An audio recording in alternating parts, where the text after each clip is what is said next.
নমস্কার, aegis blog থেকে আমি জলি। সবাইকে জানাই আমার চ্যানেলে স্বাগত।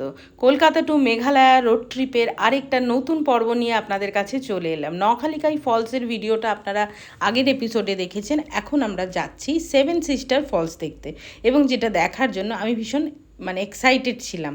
তো যাওয়ার পথে দুপুরের লাঞ্চটা তো করতেই হবে। তো লাঞ্চটা কোথায় করব এটা ঠিক করতে করতে আমার ভাইয়ের বউ বলল যে এখানে জিভা রিসর্ট ভীষণ ফেমাস।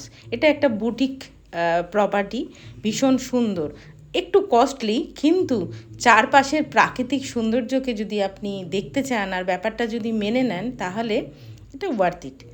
তো ওই রিসর্টে গিয়ে একদম মুগ্ধ হয়ে গেলাম যে চেরাপুঞ্জি ঘোরার দরকার নেই, আপনি যদি এই রিসর্টে থেকে যান তাহলে মনে হবে চেরাপুঞ্জি আপনার ঘোরা হয়ে যাচ্ছে। এবং ফুড কোয়ালিটিও ভীষণ ভালো, একটু অন্য স্টাইলের এখানে রান্না। তারপর আমরা এখানে দুপুরের লাঞ্চটা করে নিয়ে রিসর্টের চারিপাশ খুব ভালো করে ঘুরে ঘুরে দেখলাম, কেননা একদম দেখার মতোই ছিল।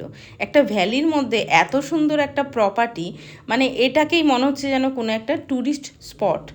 তো ওখান থেকে বেরিয়ে এবার চলে এলাম সেই আকাঙ্ক্ষিত সেভেন সিস্টার ফলস দেখতে। কিন্তু আমি খুব একটা খুশি হইনি এই ফলসটা দেখে, কেননা বর্ষাকালে গিয়েও এখানে জলের ধারা ছিল খুব কম। অথচ অন্যান্য যে ঝর্ণাগুলো আমরা দেখেছিলাম সেখানে অনেক বেশি জলের ফ্লো ছিল।